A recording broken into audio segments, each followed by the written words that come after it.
ओम नमः सिद्धेभ्यः। ओम नमः सिद्धेभ्यः। ओम नमः सिद्धेभ्यः।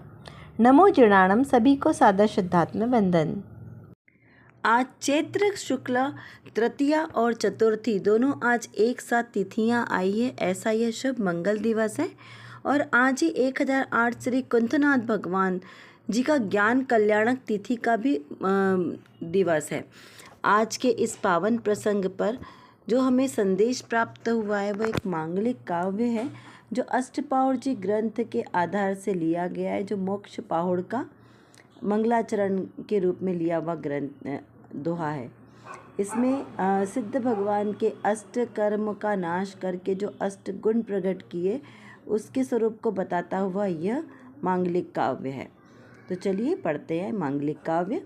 अष्ट कर्म को नाश करी शुद्ध अष्ट गुण पाय, भय सिद्ध निज ध्यान ते नमो मोक्ष सुखकार।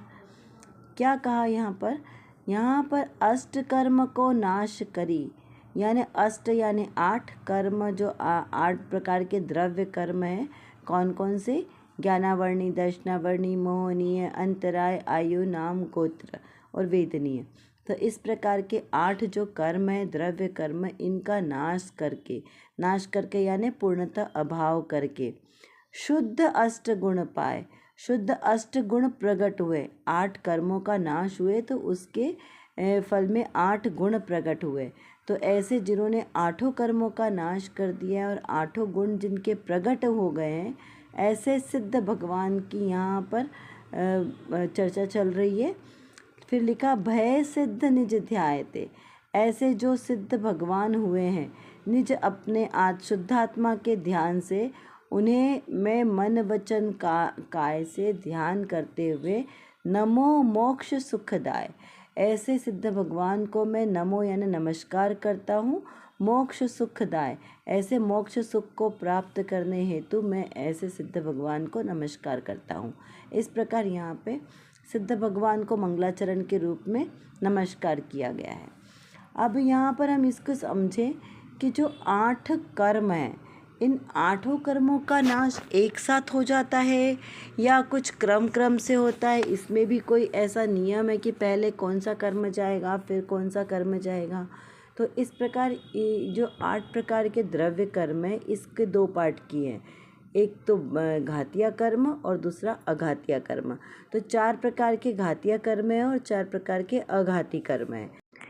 ये घातिया कर्म जीव के ज्ञान, दर्शन, सुख और वीर जैसे अनुजीवी गुण यानी स्वाभाविक गुणों का घात करने वाले होने से इन कर्मों को घातिया कर्म कहते हैं। ये 4 प्रकार के जो है, ये पहले ये घातिया कर्म का नाश होता है, उसके बाद अघातीय कर्म, जो 4 अघातीय कर्म है उनका नाश होता है, जो प्रतिजीवी गुण कहलाते हैं। तो इस प्रकार जो 4 घातीय कर्म हैं, इनके अभाव में 4 अनंत चतुष्टय प्रकट होता है, जो अनंत अवस्था होती है, जैसे ज्ञानावर्णी, दर्शनावर्णीय, मोहनीय और अंतराय। इन 4 के अभाव में 4 अनंत चतुष्टय प्रकट होते हैं। अनंत ज्ञान, अनंत दर्शन, अनंत सुख और अनंत वीर्य। इस प्रकार से इसका क्रम रहता है। फिर अब जैन दर्शन में जो अघाती कर्म कहे हैं, ये 4 घाती कर्म, ये किस प्रकार से नाश करते हैं? तो ज्ञानावरण ज्ञान को ढकने का कार्य करता है।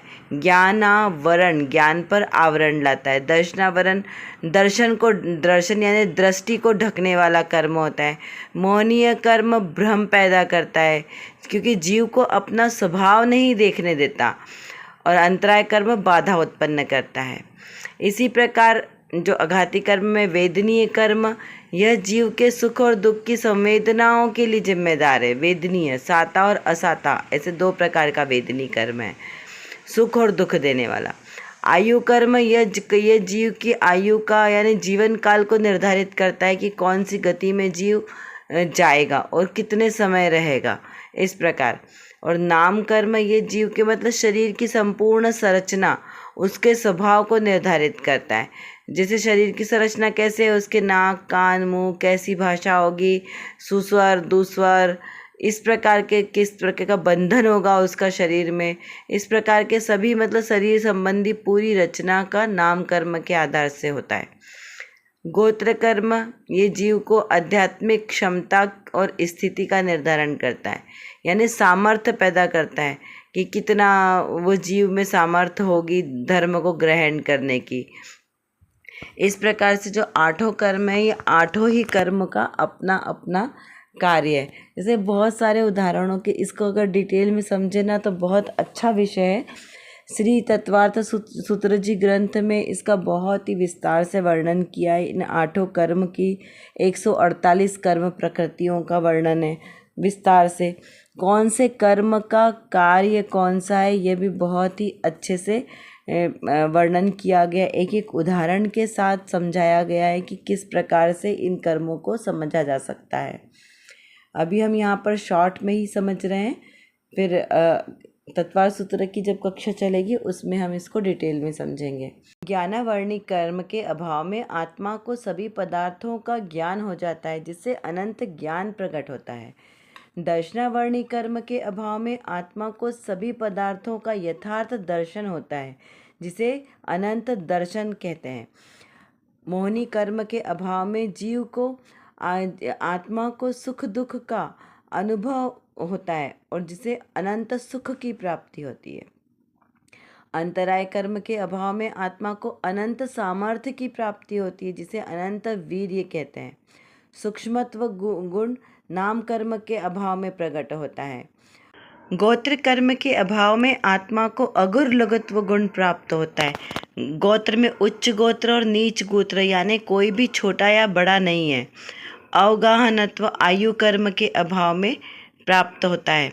आयु कर्म कैसा है?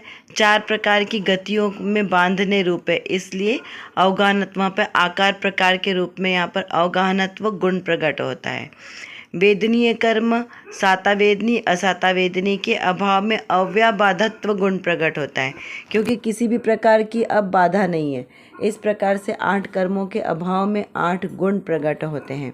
इस तरह हम अगर कर्मों के भेद प्रभेद को देखें तो कर्म 3 प्रकार के हैं, द्रव्य कर्म, भाव कर्म और नौ कर्म। ये तीनों एक दूसरे के आश्रय से ही बंधन को प्राप्त होते हैं।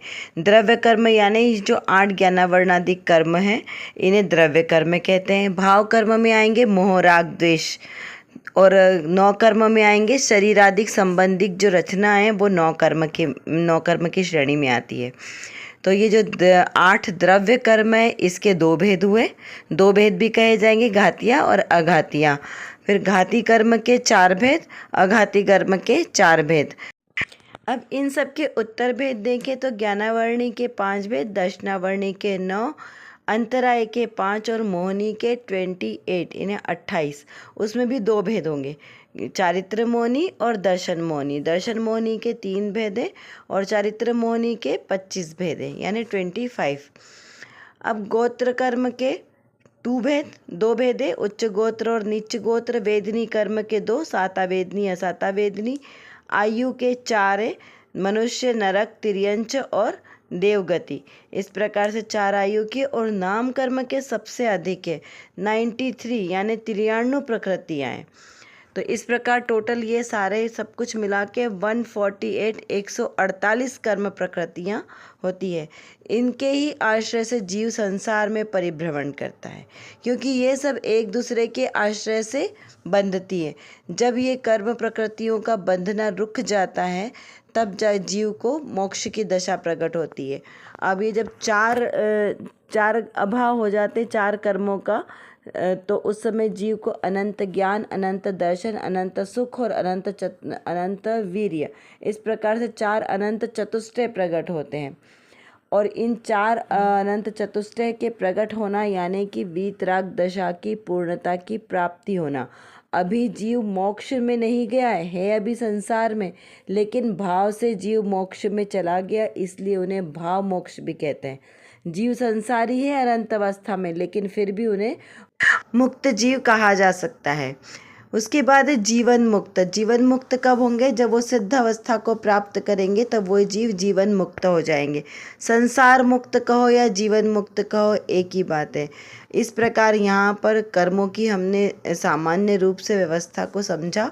अब हम यहाँ पर आज की रत्न कणिका में कौन सी विशेष बात आई है उस पर एक बार ध्यान देते हैं। यहाँ पर मांगलिक काव्य प्रस्तुत किया गया है, पहले इसको पढ़ते हैं। पर द्रव्य को परित्याग पाया, ज्ञान में निज आत्मा, शत बार उनको हो न मन निष्कर्म जो परमात्मा। इसका अर्थ इस प्रकार है। आचार्य देव कहते हैं कि यहाँ जिनका परद्रव्य से एकत्व ममत्व छोड़ने से द्रव्य कर्म, भाव कर्म और नौ कर्म झर गए हैं, ऐसे कर्म रहित होकर निर्मल ज्ञानमयी आत्मा को प्राप्त कर लिया है, वे इस प्रकार के देव को हमारा नमस्कार हो, नमस्कार हो। यहाँ भाव मोक्ष तो अरिहंत को है और द्रव्य मोक्ष, भाव दोनों प्रकार के मोक्ष सिद्ध परमेष्ठी को है, इसीलिए दोनों को नमस्कार जानो।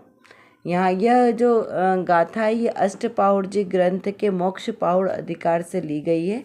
बहुत ही सुंदर यह ग्रंथ, ये आचार्य कुंद कुंद देव द्वारा विरचित पंच परमागम ग्रंथों में से ये एक ग्रंथ है अष्टपाहुड़ जी।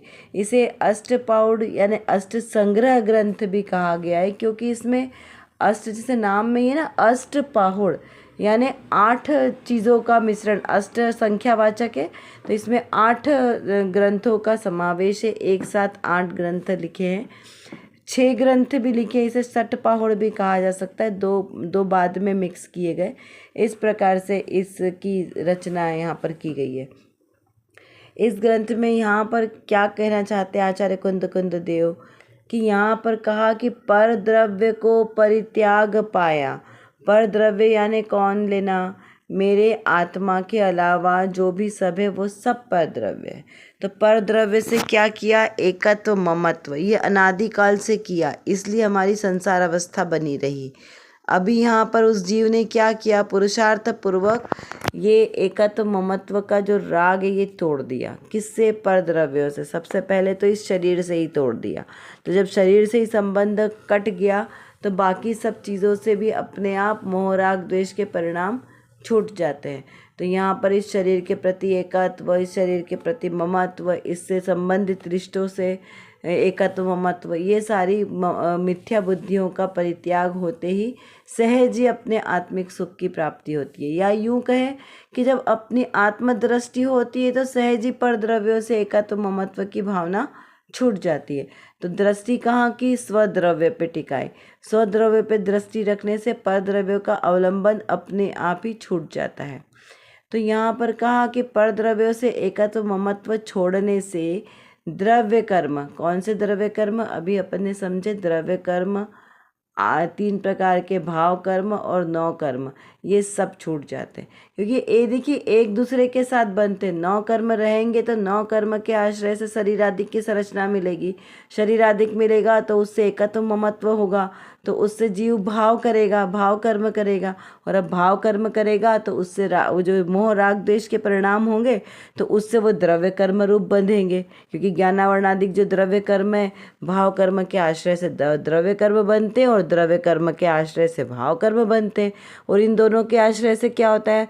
9 कर्म के आश्रय से ये दोनों कर्म बनते हैं। तो यानी ये तीनों कर्मों की ऐसी तिकड़ी है कि ये तीनों एक साथ ही बनते हैं।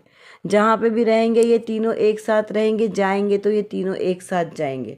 तो इस प्रकार इन तीनों कर्मों का अभाव होता है, तब जीव को कैसी है? मोक्ष की मुक्त दशा प्रकट होती है। ऐसे कर्म रहित होकर, ये कर्म कैसे? मल के समान है, आत्मा का मैल है। तो ये जो कर्म मल है इन सब के हट जाने से आत्मा कैसा हो जाएगा? निर्मल हो जाएगा। वैसे तो आत्मा को निर्मल होने की आवश्यकता नहीं है, क्योंकि आत्मा तो त्रिकाल निर्मल ही है। आत्मा में इन तीनों कर्मों का कभी प्रवेश हुआ ही नहीं है। आत्मा में कभी न द्रव्य कर्म थे, न भाव कर्म है, न नौ कर्म है, क्योंकि उसमें प्रवेश है ही नहीं। दोनों कैसे है, दोनों में अत्यंता भाव है। एक द्रव्य का दूसरे द्रव्य में प्रवेश नहीं है, ये नियम है। ये तो जीव ने अपना विभाव भाव करके इनसे बिना वजह संबंध बना के रखा है। आत्मा का संबंध उससे नहीं है, लेकिन विभाव भाव करके उससे आत्मा से बोलते हैं ना कि चिपक गए। तो जो चीज़ चिपक गई, जबरदस्ती आके चिपक गई तो वो तो हट भी जाएगी ना। जैसे चुंबक, लोहा ने आकर्षित किया चुंबक को तो वो आकर्षित हो गई, लेकिन वो उससे हट भी तो सकती है, हमेशा परमानेंट तो चिपकी नहीं रह सकती।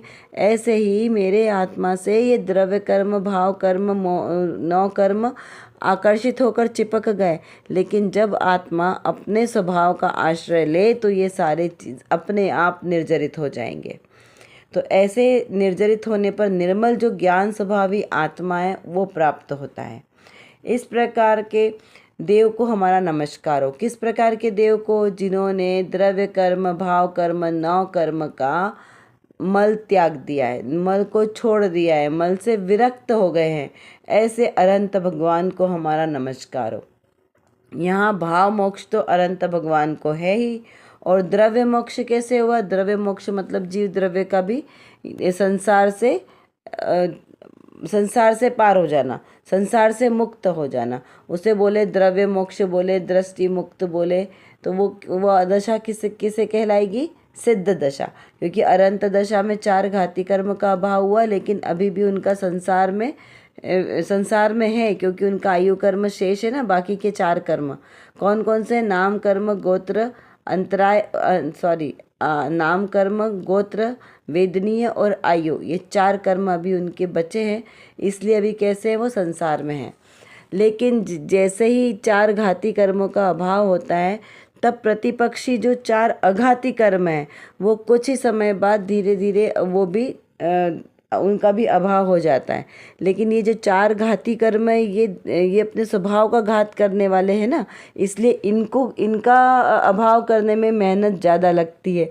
और बाकी के जो 4 हैं वो अपने आप सहज दशा से ही उनका अभाव हो जाता है, प्रतिपक्षी गुणों का। तो वो जब चारों भी अभाव हो गए अघाती कर्मों का, तो वो दशा क्या कहलाएगी? सिद्ध दशा कहलाएगी। अब जीव का दोबारा से इस संसार में परिभ्रमण नहीं होगा, दोबारा से आगमन नहीं होगा। जैसे कहते हैं ना कि अवतार हुआ, वो भगवान बन गए और भगवान बनने के बाद अवतार हुआ। तो यहाँ पर जैन शासन में ऐसी कोई प्रावधान नहीं है। जो एक बार मोक्ष दशा को प्राप्त हो गया है वो दोबारा इस संसार में नहीं आता। हाँ, 4 गतियों में से वो वापस आ सकता है। 4 गति की 84 लाख योनियाँ हैं।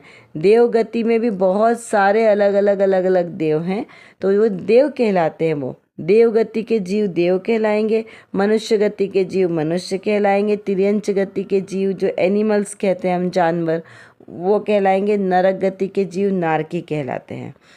लेकिन जो जीव मोक्ष चले गए हैं उसे पंचम गति भी कहते हैं और उसे अगति भी कहते हैं, क्योंकि वो कोई गति नहीं है।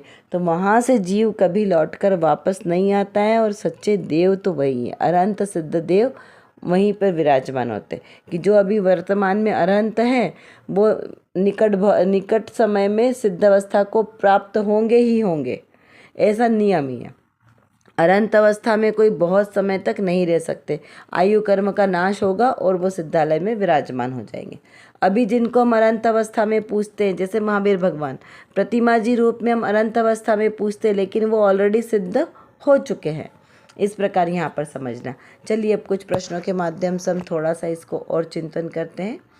कर्म जीव को संसार में रुलाते हैं या जीव स्वयं अपने अज्ञान से रुलता है? इसका विचार चिंतन बहुत गहराई से करना है।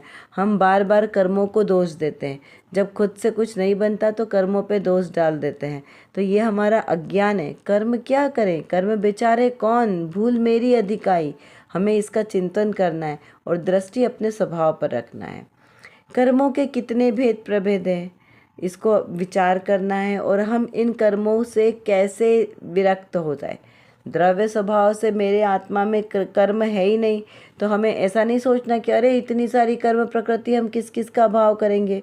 हमें कोई नहीं करना है, कुछ कार्य नहीं करना है, सिर्फ दृष्टि को अपनी आत्मदृष्टि रखना है। ये पर द्रव्य से एकत्व ममत्व की दृष्टि हटानी है, बस किसी को छोड़ना नहीं है, किसी को कुछ त्याग नहीं करना है, कुछ नहीं करना है, सिर्फ दृष्टि हटानी है। दृष्टि पर द्रव्यों से हटा के अपने आत्म द्रव्य पर लगानी है।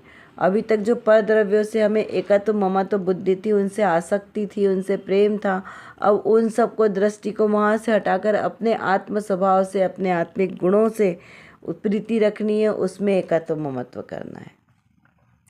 पर द्रव्यों में एकत्व ममत्व छूटने से जिसका संबंध छूट जाता है, क्या कहा, पर द्रव्यों से एकत्व ममत्व छूटने से जिनका संबंध छूट जाता है वो कौन है, किसका संबंध छूटता है, विचार करना है।